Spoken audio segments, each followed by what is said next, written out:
के सह प्रायोजक है स्विगी। साई प्रणाम, सिटी वन चैनल में सभी दर्शकों का स्वागत है। आप देख रहे हैं दिन भर और मैं हूं सुनय पांडे। खबरों के विस्तार में जाने से पहले अपने सिटी वन परिवार की ओर से अपने दर्शकों को एक अपील है, और अपील ये है कि सोशल डिस्टेंसिंग का ख्याल रखिए, घरों में ही रहिए, सुरक्षित रहिए। अब देखते हैं आज की प्रमुख हेडलाइंस। बूढ़ाडीह ग्राम सभा में मंडलायुक्त डीआईजी ने निगरानी समिति के सदस्यों के साथ की बैठक। भटहट ब्लॉक के हाफिज नगर में बनाए गए क्वारंटीन सेंटर का किया निरीक्षण। जिलाधिकारी ने जिला चिकित्सालय के इमरजेंसी विभाग का किया औचक निरीक्षण। संबंधित अधिकारियों से कहा भीड़ इकट्ठा न होने दें। ई पास के जरिए गैर जनपद में जाने को मिलेगी अनुमति, ऑनलाइन कर सकते हैं आवेदन। जिलाधिकारी व वरिष्ठ पुलिस अधीक्षक ने सरस्वती बालिका विद्यालय सूरजकुंड में बनाए गए क्वारंटीन सेंटर का किया निरीक्षण। प्रमुख सचिव ग्राम विकास एवं पंचायती राज ने वीडियो कॉन्फ्रेंसिंग कर संबंधित अधिकारियों से कहा श्रमिक मजदूरों का 100% जॉब कार्ड बनाया जाए। जिलाधिकारी व वरिष्ठ पुलिस अधीक्षक ने रेलवे स्टेशन परिसर का किया निरीक्षण। संबंधित अधिकारियों को दिए आवश्यक दिशा निर्देश। खजनी थाना क्षेत्र में 50 वर्षीय वृद्ध की मिली लाश। मौके पर पहुंचे एसपी साउथ ने शव को कब्जे में लेकर पोस्टमार्टम के लिए भेजा। सूरत, बड़ौदा, अहमदाबाद, लुधियाना और भावनगर से गोरखपुर पहुंची श्रमिक स्पेशल ट्रेन। श्रमिकों को जिला प्रशासन मुहैया करा रहा है खाद्य सामग्री। प्रमुख सचिव माध्यमिक शिक्षा परिषद ने वीडियो कॉन्फ्रेंसिंग कर संबंधित अधिकारियों से कहा हाई स्कूल और इंटरमीडिएट की कापियों का जल्द कराएं मूल्यांकन। जिला चिकित्सालय में संविदा कर्मियों का मार्च व अप्रैल माह का वेतन न मिलने से संबंधित कर्मचारियों ने SICS से की मुलाकात। कच्ची शराब के बड़े व्यवसायी शातिर रमाकांत को बेलघाट पुलिस ने किया गिरफ्तार। महिला थाना व उनकी टीम को सेवा भारती मातृ मंडल गोरक्ष प्रांत द्वारा कोरोना योद्धा के रूप में किया गया सम्मानित। सेवई की मिठास के बिना कैसे मनेगी ईद, व्यवसायियों ने प्रशासन से लगाई गुहार। रमजान में दुकानें खोलने की दी जाए इजाजत। बाहर से आए बसों के चालकों व परिचालकों को ठहरने से पहले विश्वविद्यालय के दीक्षा भवन को कराया गया सैनिटाइज। और सेंट्रल बैंक में खाताधारकों को सोशल डिस्टेंसिंग के तहत बैंक में प्रवेश करने से पहले हाथों को कराया जा रहा है सैनिटाइज। मंडलायुक्त जयंत नलिकर व डीआईजी राजेश टी मोदक राव ने बूढ़ाडीह पहुंचकर निगरानी समिति के सदस्यों के साथ बैठक की। बैठक में जनपद से आए अन्य प्रदेशों से प्रवासी व्यक्ति या मजदूर जो जनपद में आ रहे हैं उनका सम्यक ढंग से स्वास्थ्य परीक्षण के बाद होम क्वारंटीन किया जाए, जिसकी देखरेख निगरानी समिति के सदस्यों द्वारा की जाएगी। यदि कोई व्यक्ति संदिग्ध मिलता है तो इसकी जानकारी भी निगरानी समिति के सदस्य संबंधित अधिकारी व स्वास्थ्य विभाग को देंगे। वहीं भटहट ब्लॉक के हाफिज नगर में बनाए गए क्वारंटीन सेंटर का भी इन अधिकारियों ने निरीक्षण किया। निगरानी समिति की बैठक में CMO doctor SK Tiwari, DPRO Himanshu Shekhar Thakur, DDO Anil Kumar Singh व अन्य स्वास्थ्यकर्मी तथा अधिकारी मौजूद रहे। प्रधान होंगे उनको बता दें और आप उसमें लॉ एंड ऑर्डर अपने हाथ में ना लें। कई अधिकारियों का नंबर होगा, उसका किया जाएगा। सो निगरानी समिति पहले तो उनको अंदर रखने का कहेगी। जनरली देखा गया है कि लोग अभी भी आपस में बात करते वक्त दूरियां नहीं रख रहे हैं। जो माननीय प्रधानमंत्री जी का एक संदेश था 2 गज की दूरी, 2 गज की दूरी रखनी है, लगभग 1.5 मीटर दूरी रख के बात करनी है। और ये हमें अपने जीवन में उतार लेना है।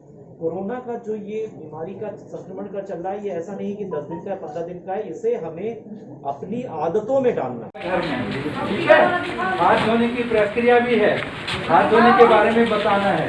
और आप सभी जो टीम के सदस्य हैं, इसमें प्रधान जी की अध्यक्षता में एक निगरानी समिति बनी है, उसके सभी लोग गांव में भ्रमण करेंगे आज। और जो बाहर से नहीं आए हैं उनके यहाँ भी हालचाल पूछना है। और बुलाने के बाद उनसे पूरा पूछें कब आए, कौन से जगह से आए हो, कितना दिन हो गया है। और इसलिए ये किया जाता है। इनके साथ सर अच्छी बात है, स्वयं नहीं जाना चाह रहे। लेकिन यहाँ पर खाने की क्या व्यवस्था है? सर आ रहे हैं सर, तहसील से खाना खा करके आ रहे हैं सर। बोलते हैं नहीं। और शौचालय का है? शौचालय से बिल्कुल सही है। शौचालय की व्यवस्था जरूर ठीक रखिएगा, उसमें गंदगी ना होने पाए। किया जाना चाहिए, जैसे कि हम जब खुद खड़े हो तो दूर दूर खड़े हो, हम जब खुद खड़े हो तो मास्क लगाए हो, हम जब खुद खड़े हो तो या कहीं जा रहे हो साबुन से हाथ धो के दिखाएं जिससे 10 लोग देखें तो उस पर फर्क पड़े। तो आपको देख के गांव वाले सीखेंगे। हम खुद यदि इकट्ठे खड़े हैं, सोशल डिस्टेंसिंग का पालन नहीं कर रहे हैं और हम उम्मीद करेंगे कि हम वाणी से अपने कहेंगे लोग मानेंगे, वो ऐसा नहीं होगा। तो आप देखिए, इस समय जो सरकार का सबसे महत्वपूर्ण और सबसे ज्यादा जो जोर है वो इस समय निगरानी समिति पर है। और निगरानी का मतलब होता है आंख और कान। जितने लोग बाहर से आ रहे हैं, आपका एक आशा का और गांव, यहाँ पर ग्राम प्रधान भी है, ग्राम प्रधान आप लोग का एक एरिया है। बाकी सारे कार्य होते रहेंगे, लेकिन सबसे महत्वपूर्ण कार्य इस समय यह है कि ये जो बाहर से लोग आ रहे हैं इनके ऊपर निगरानी रखी जाए। और इसलिए निगरानी समिति, अब निगरानी समिति को कुछ चीजें ऐसी हैं जो करनी है और कुछ चीजें ऐसी हैं जो होने नहीं देनी है या नहीं करनी है। करना क्या है? जिलाधिकारी के विजेंद्र पांडेयन ने जिला चिकित्सा के इमरजेंसी का औचक निरीक्षण किया। इस दौरान इमरजेंसी में भीड़ देखकर जिलाधिकारी ने संबंधित अधिकारियों को सख्त निर्देश देते हुए कहा कि यहां पर किसी भी प्रकार की भीड़ की स्थिति उत्पन्न ना होने दें। कौन मरीज कहां से आया है, कैसे आया है, इसका इलाज के बाद पता चलेगा। उसके पहले ही वायरस फैलने की संभावना होती है। इसको देखते हुए यहां पर लोगों को इकट्ठा ना होने दें और वार्डों में भी मरीज के साथ केवल एक ही तीमारदार रहे, इसकी व्यवस्था सुनिश्चित की जाए। किसी को लगा हुआ है, मरीज के अलावा कोई अंदर नहीं जाएगा, है ना? ये क्या तो यार तमाशा है, इतनी भीड़ अभी आ ही नहीं है। कहाँ भीड़ चली गई क्या? एक लोग आ जाइए। Good morning sir. भीड़ मत खत्म हुई उनका क्या है? कौन पकड़ के यार कोरोना वार्ड पे उनको क्या दंडता दिखा रहे हैं? मरने हैं क्या? क्लिनिक चला ही रहे हैं, उसके बाद तेजेती चला रहे हैं, उसके बाद आप हार्ट वाला चला रहे हैं और 1-2 मेडिसिन भी चला रहे हैं। इतने भीड़ कहाँ से आ गई? अभी तो उसी को अलाउ मत करिए, केवल यहाँ तक जो अंदर आएगा मरीज केवल अंदर जाएगा, छोड़ के फिर वापस आ जाएगा।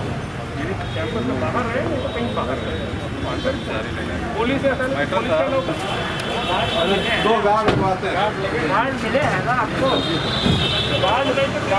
लॉकडाउन के तीसरे चरण में जिला प्रशासन द्वारा बाहर फंसे लोगों को वापस बुलाने के लिए ई पास की व्यवस्था की गई है। ई पास आवेदन करने के बाद बाहर फंसे हुए व्यक्तियों को अन्य संसाधनों के जरिए लाया जाएगा। अभी तक ई पास के लिए जनपद में 63,000 लोगों ने आवेदन किया है, जिनको किसी अन्य जनपद के लिए जाना है। इसके लिए एडीएम स्तर के अधिकारी आज अनुमोदन कर रहे हैं। इसको जनपद के अंदर ही आना जाना है। उसके पास के लिए एसडीएम स्तर के अधिकारी पास की स्वीकृति दे रहे हैं। अभी तक अपने जनपद में अन्य प्रदेशों के लिए लगभग 917 लोग पास के जरिए जा चुके हैं।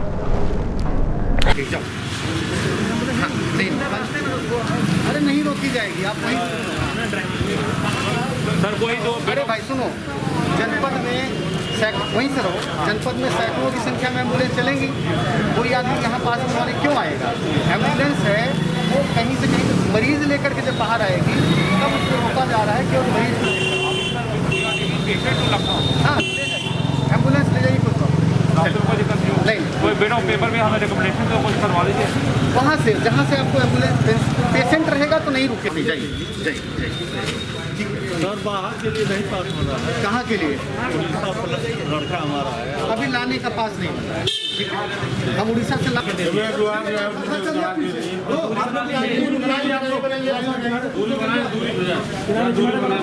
बनाइए पहले, 2-2 मीटर पे सब लोग खड़े रहेंगे, 2-2 मीटर। आ गया रास्ता तो क्या आ गया इनको फॉर्म कीजिए लीजिए आप बताइए। हाँ मैं लीजिए फॉर्म लीजिए, इसको भर के यहाँ दीजिए। हाँ आपका बताइए, आपका क्या साथ में है? ठीक है आप बताओ। हाँ कल दिया था आपने, कब दिया? इस संबंध में मीडिया कर्मियों को और अधिक जानकारी देते हुए एडीएम वित्त आर.के. सिंह ने बताया, जनपद में अंतर जनपदी, एक जनपद से दूसरे जनपद जाने के लिए या जनपद के अंदर जो मूवमेंट है उसके लिए एक हमारा यूपी गवर्नमेंट का ही ऑनलाइन ई पास सिस्टम है। हमारे जनपद में अब तक लगभग 63,000 लोगों ने ऑनलाइन आवेदन कर दिया है। तो जिनको किसी अन्य जनपद को जाना है वो एडीएम स्तर का अधिकारी उसका अनुमोदन कर रहा है, और जिसको जनपद के अंदर ही मूवमेंट करना है उसको एसडीएम स्तर का अधिकारी अनुमोदन कर रहा है, और ये व्यवस्था सुचारू रूप से काम कर रही है।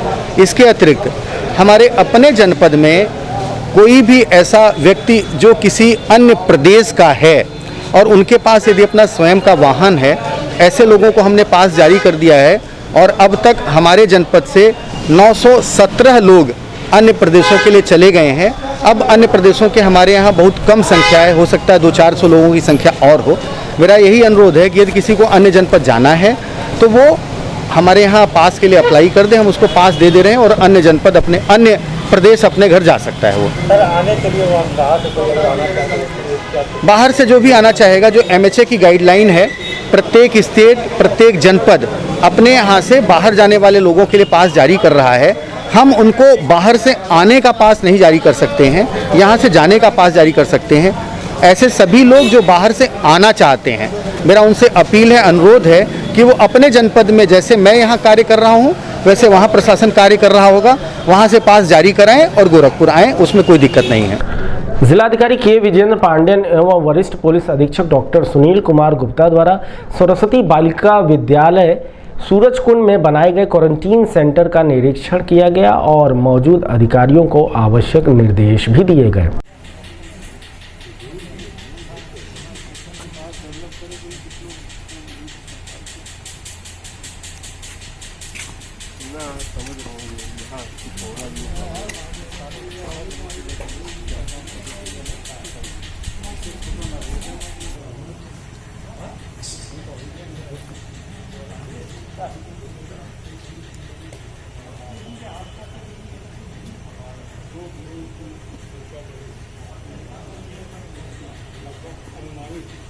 जनपद के खजनी थाना क्षेत्र के छपिया गांव के बाहर बगीचे में खून से लथपथ लगभग 50 वर्षीय वृद्ध की लाश मिली।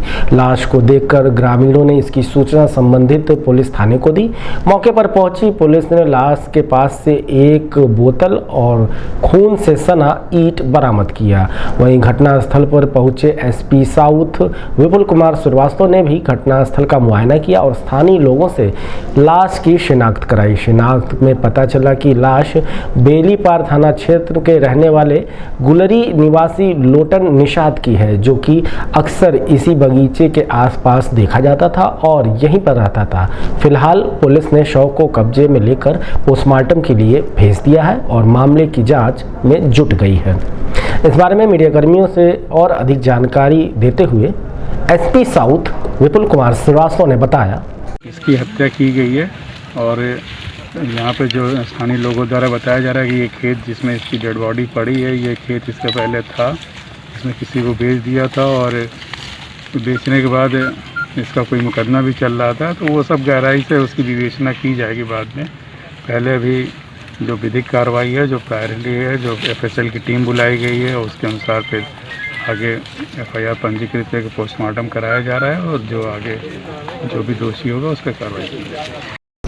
रेलवे स्टेशन पर आ रहे प्रवासी मजदूरों को जिला व रेलवे प्रशासन द्वारा दी जा रही सुविधाओं के संबंध में जिलाधिकारी के विजेंद्र पांडेयन व वरिष्ठ पुलिस अधीक्षक डॉक्टर सुनील कुमार गुप्ता ने रेलवे स्टेशन परिसर का निरीक्षण किया। निरीक्षण के दौरान मौजूद संबंधित अधिकारियों को आवश्यक दिशा निर्देश भी दिए गए। इस दौरान पुलिस अधीक्षक नगर डॉक्टर कौस्तुभ, पुलिस अधीक्षक जीआरपी, रेलवे के अधिकारी व कर्मचारी मौजूद रहे।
मुख्य सचिव ग्राम विकास एवं पंचायती राज मनोज कुमार सिंह ने लखनऊ से वीडियो कॉन्फ्रेंसिंग कर गोरखपुर के एनआईसी वीडियो कॉन्फ्रेंसिंग हॉल में संबंधित अधिकारियों से कहा कि लॉकडाउन के दौरान विभिन्न प्रदेशों में फंसे मजदूर व अपने अपने गृह जनपदों में बड़े पैमाने पर पहुंच रहे उन मजदूरों का जॉब कार्ड बनाया जाए, वहीं विकलांग मजदूरों को भी वरीयता दी जाए।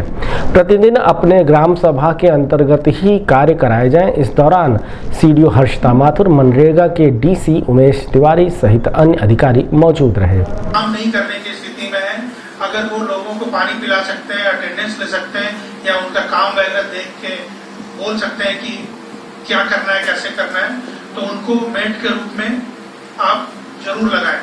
हम लोग राज्य स्तर पे एक व्यवस्था कर रहे हैं कि मेट के लिए पेमेंट जो भी करना है उसके लिए अलग से पैसा पड़ा रहे, से भी आप इसमें कर सकते हैं। कई जिले में कई ग्राम पंचायतें ऐसी हैं जिनमें काम ही नहीं चल रहा है, जैसे रायबरेली में बहुत कम 600 सभी को काम दे रहा है, खास करके जो इमिग्रेंट आ रहे हैं। तो लेबर बजट अभी जो आपका है उसको एग्जॉस्ट करिए और उसके ठीक पहले फिर उसको रिवाइज करने के लिए आप प्रस्ताव नरेगा सेल में भेजिए और भारत सरकार को भेजिए। कल एक बहुत बड़ा कार्यक्रम होने वाला है, आप लोग सभी को 10 बजे के लिए बताया गया था, लेकिन अब वो 9:30 बजे मुख्यमंत्री जी का है। उसमें लगभग 225 करोड़ रुपए ग्राम रोजगार सेवकों का जो बकाया चल रहा था 3 साल का, वो रिलीज किया जा रहा है। उसमें कुछ लोगों को उसमें से कई ऐसे हैं जो उस तरह के जिले में नहीं है जहां नरेगा में बहुत ज्यादा काम चल रहा है। तो चलिए अभी वक्त हो चला है छोटे से ब्रेक का, कहीं मत जाइएगा, हम जल्द लौट रहे हैं वापस। अच्छा, पूरी बन रही है, साथ में क्या खाओगे? आलू छोले। आलू इस घर में मेरी वैल्यू तो थैंक यू। छोले। घर का खाना साथ में थोड़ा स्विगी, ऑर्डर करो अपने फेवरेट रेस्टोरेंट से। ये फ्री एंटरटेनमेंट का महीना D2H के साथ। अगर 30 सितंबर के पहले से आपका सेट टॉप बॉक्स बंद पड़ा है तो मिस्ड कॉल दीजिए और पाइए वेलकम बैक ऑफर प्रतिदिन for ₹1, 2 या 3 और पूरे महीने का प्रीव्यू फ्री। ₹1 प्रतिदिन में पाइए 201 चैनल्स, ₹2 प्रतिदिन में पाइए 217 चैनल्स, ₹3 प्रतिदिन में पाइए 235 चैनल्स। तो देर किस बात की? D2H, अलग ही व्यू। तो ब्रेक के बाद दिन भर के इस बुलेटिन में आपका फिर से स्वागत है। चलिए बढ़ते हैं अगली खबर की तरफ। लॉकडाउन के तीसरे चरण में दूसरे प्रदेशों से श्रमिकों को वापस अपने प्रदेश में आने के लिए सिलसिला उनका जारी है। रेलवे स्टेशन पर सोमवार को 6 गाड़ियां आनी हैं, जिनमें से 3 ट्रेनों का आगमन हो चुका है। यह श्रमिक स्पेशल ट्रेन सूरत, बड़ौदरा, अहमदाबाद, लुधियाना और भावनगर से आ रही है। सभी यात्रियों को अपने गंतव्य तक सकुशल पहुंचाने के लिए रेलवे स्टेशन पर एसडीएम सदर रेलवे के उच्च अधिकारी के नेतृत्व में श्रमिकों को थर्मल स्कैनिंग व सोशल डिस्टेंसिंग के तहत रोडवेज की बसों में बिठाकर उनके गंतव्य के लिए रवाना कर रहे हैं। वहीं श्रमिकों को जिला प्रशासन द्वारा खाद्य सामग्री का भी वितरण किया जा रहा है।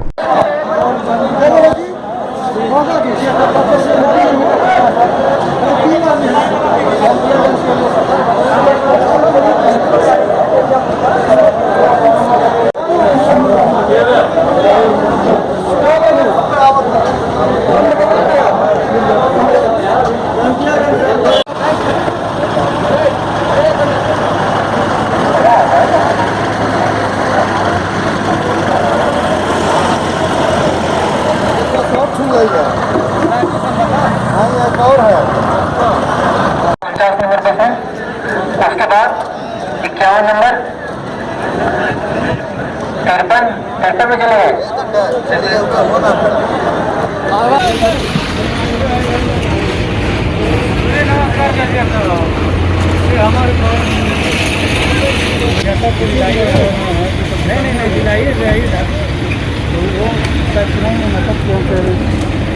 चलो थोड़ा इधर आओ।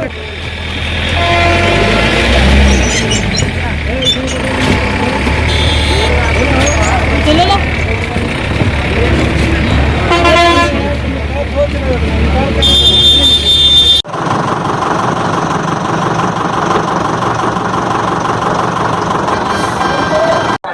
से बाद 51 नंबर 53 में चले गए। इस बारे में मीडिया कर्मियों को और अधिक जानकारी देते हुए एसडीएम सदर गौरव सिंह सोगरवाल ने बताया। और 3 ट्रेनें उड़ानी है और शायद एक ट्रेन और झांसी से है, उसकी कोई कंफर्मेशन नहीं आया है, वो भी शायद आ सकती है। तो टोटल 7 ट्रेन हम एक्सपेक्ट कर रहे हैं। जबकि इस ट्रेन में देखते हैं, इस ट्रेन में लगभग 15.5 के ऊपर लोग आए हैं। पहले की संख्या 900, 800, 900 हुआ करती थी, अब वो बढ़कर 1400 से 1500 हो गई है और उनको बसों के माध्यम से भेजा जा रहा है। क्योंकि संख्या में बहुत अब ज़्यादा संख्या में लोग आ रहे हैं। लिस्ट में 1200 की आती है, 1100 की आती है, लेकिन आते हैं मौके पे 1500, 1600। तो इसको करने के लिए हमें अतिरिक्त बसें लगानी पड़ रही हैं, अतिरिक्त लोग लगाने पड़ रहे हैं ताकि कम परेशानी में सब लोग आ रहे हैं। अब इसी जनपद इसमें इस ट्रेन में लगभग 60 जनपदों के लोग आ रहे हैं, इसमें 50 जनपदों के लोग आ रहे हैं।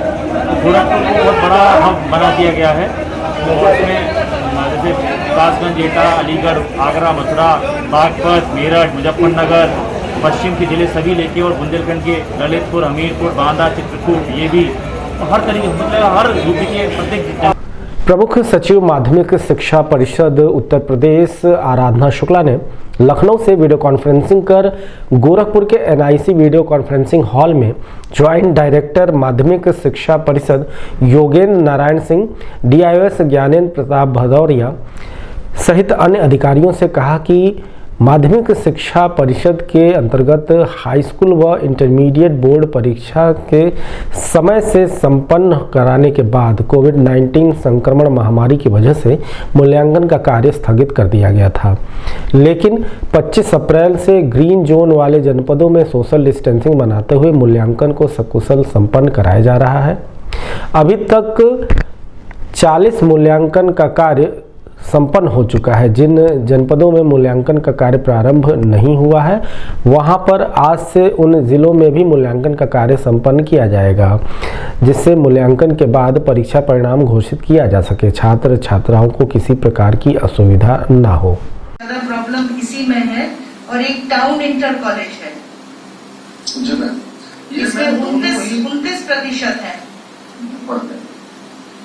अभी सर सभी विद्यालय पर हैं, हम यहाँ पे हैं, सभी लोग चिट्ठी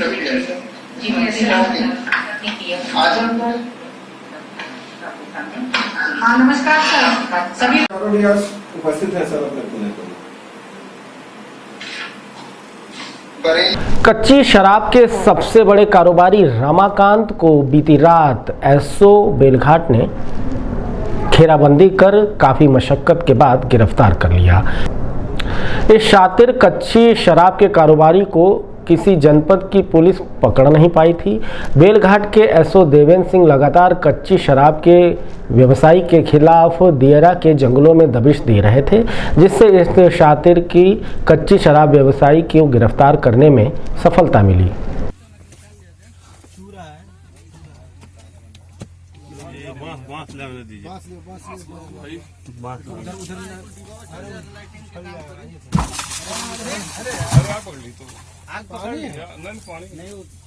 अच्छी होगा तो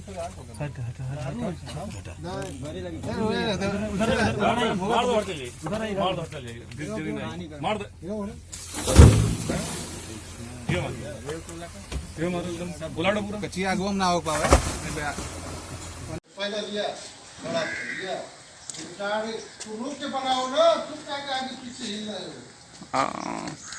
आने दीजिए।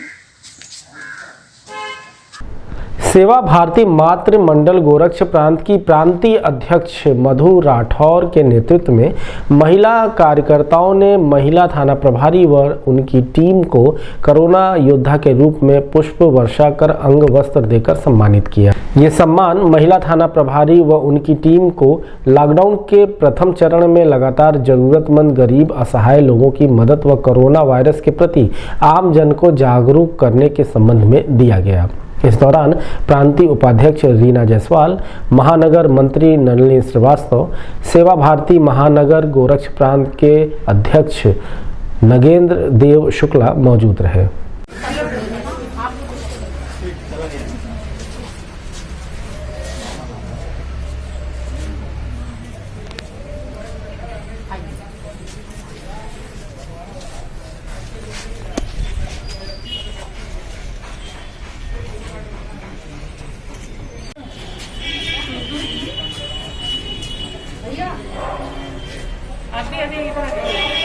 आज हम सेवा भारती मातृमंडल की तरफ से हम सभी महिलाएं घर पर बना हुआ जो कि सुनीता मौर्य जी ने बनाया है मास्क, उसको लेकर के और एक अंग वस्त्र पुष्प द्वारा अपने सेवा कर्मियों का हम सम्मान करते हैं। जिला चिकित्सालय में T&M कंपनी द्वारा संविदा पर कार्यरत कर्मचारियों का कंपनी से अनुबंध खत्म हो जाने के बाद 20 फरवरी से डूडा के तहत जिला चिकित्सालय में कार्य कर रहे कर्मचारी, स्टाफ नर्स, डायलिसिस, फिजियोथेरेपिस्ट आदि पैरामेडिकल स्टाफ को मार्च और अप्रैल माह का वेतन न मिलने के संबंध में कर्मचारियों ने बासुकीनाथ तिवारी के नेतृत्व में जिला चिकित्सालय के प्रमुख अधीक्षक डॉक्टर SK श्रीवास्तव से मुलाकात कर वेतन न मिलने के संबंध में अवगत कराया, जिस पर प्रमुख अधीक्षक ने डूडा से संबंधित अधिकारियों से वार्ता कर जल्द वेतन दिलाने का आश्वासन भी दिया है। जिला चिकित्सालय से यहाँ बैठे हैं, इस महीने और इस महीने की का जो है पेमेंट नहीं निकला होगा, होना है सीमो ऑफिस से, और वहाँ अटेंडेंस हमने मार्च और अप्रैल के अटेंडेंस रहती है और इसी जगह से भुगतान होना है। डूडा के माध्यम से लोगों का अनुबंध हुआ है।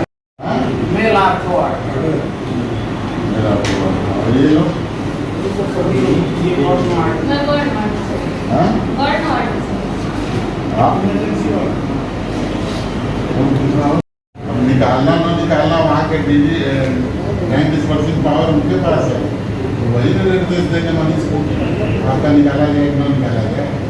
तो आप अगर नहीं वो करते हैं तो आप से मिलिए, ऐसा के तहत जो है काम करते हैं। और हमारा मास्टर जिला अस्पताल से आ चुका है, लेकिन हम लोग का 2 महीने का पेमेंट नहीं हुआ है।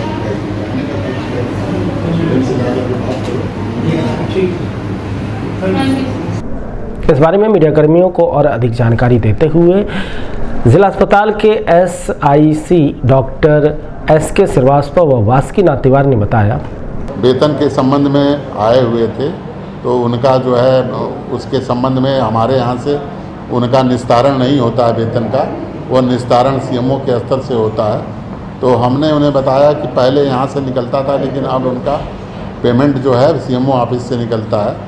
तो वो लोग सेटिस्फाइड होकर के वो लोग चले गए, उनको पूरी जानकारी नहीं थी इस बात की कि हमारा वेतन कहाँ से आहरित होगा। और हमारी आशा है कि उन लोगों का वेतन जो है CMO के स्तर से जो है निकल जाएगा। किस स्तर के थे, किस संस्था द्वारा? अब ये संस्था जो है किस संस्था TNM संस्था के द्वारा जो है ये लोग कार्यरत है। पहले शायद DM साहब के यहाँ गए, तो वहाँ DM साहब उपलब्ध नहीं मिले अपने कार्यालय पे।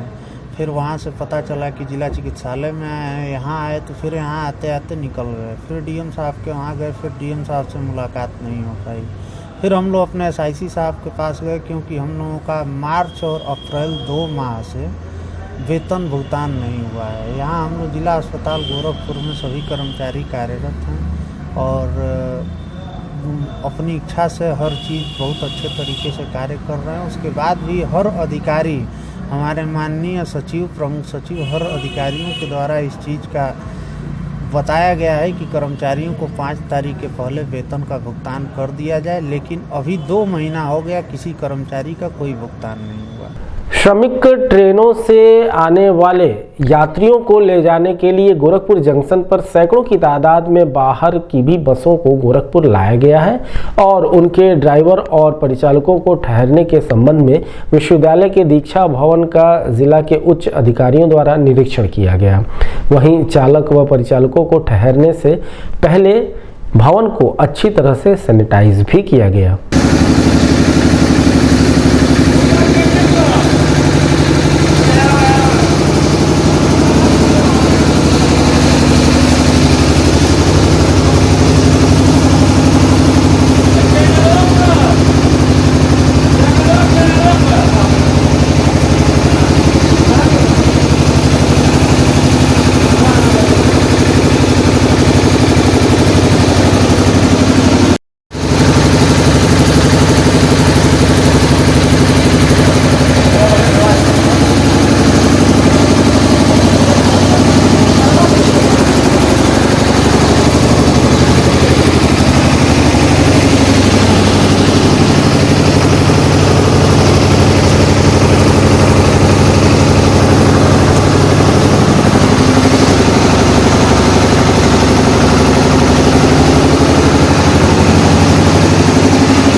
रमजान माह का आधा समय बीत चुका है। आने वाले 13 दिन के बाद ईद का त्यौहार है।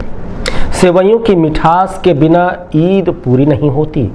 यहाँ सेवइयों का जिक्र इसलिए भी जरूरी है कि कोरोना संक्रमण जैसी वैश्विक महामारी ने धार्मिक अनुष्ठानों को घर के ही अंदर सीमित रख दिया है।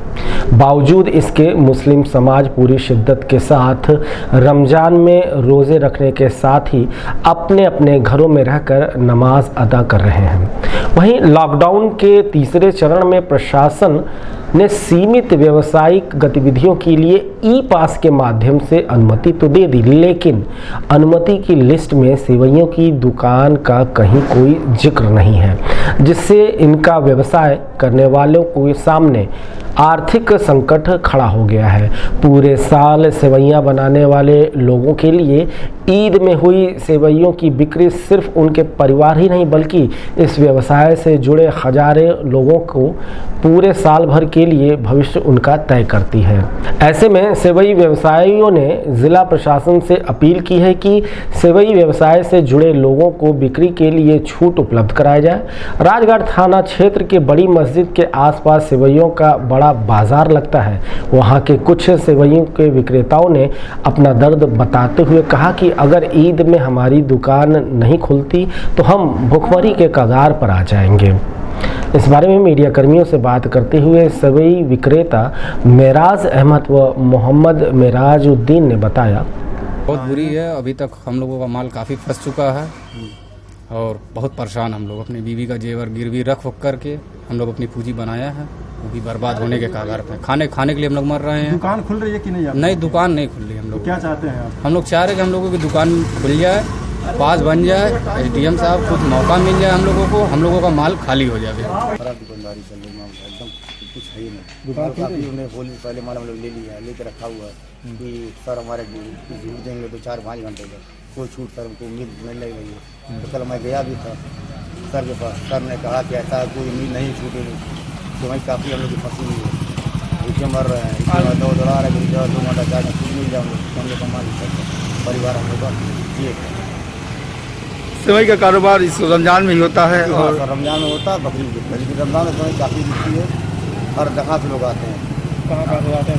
सर इधर कौड़ी राम है, बड़हलगंज है, खैलाबाद, सजनवा है, जितनी देवरिया है, चौरी चौर, हर जगह से लोग आते हैं। यहाँ नमाज़ पढ़ते हैं। मान लो बड़ी मस्जिद बंद है तो आते हैं लोग सेवई ले आएंगे। नहीं आ पाएंगे जो शहर के लोग वो आके सेवई ले लेंगे हम लोग की थोड़ी थोड़ी, वो बिक जाएगी सर हमारी सेवई।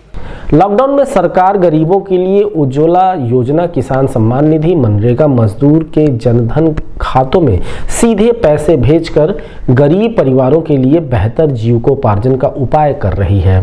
इसी क्रम में central bank of India Maniram branch के आए हुए खाताधारकों को सोशल डिस्टेंसिंग बनाते हुए बैंक के अंदर जाने से पहले खाताधारकों को सैनिटाइजर से हाथ धुलवाया जा रहा है, उसके बाद ही बैंक में प्रवेश दिया जा रहा है। इसके बारे में मीडिया कर्मियों से बात करते हुए सेंट्रल बैंक ऑफ इंडिया के ब्रांच मैनेजर ने बताया,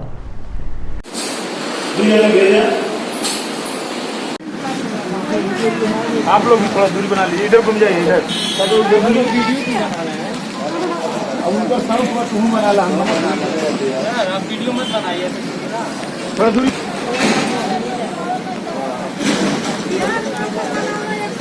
थोड़ा पीछे थोड़ा आप लोग सेफ्टी बना लीजिए ना।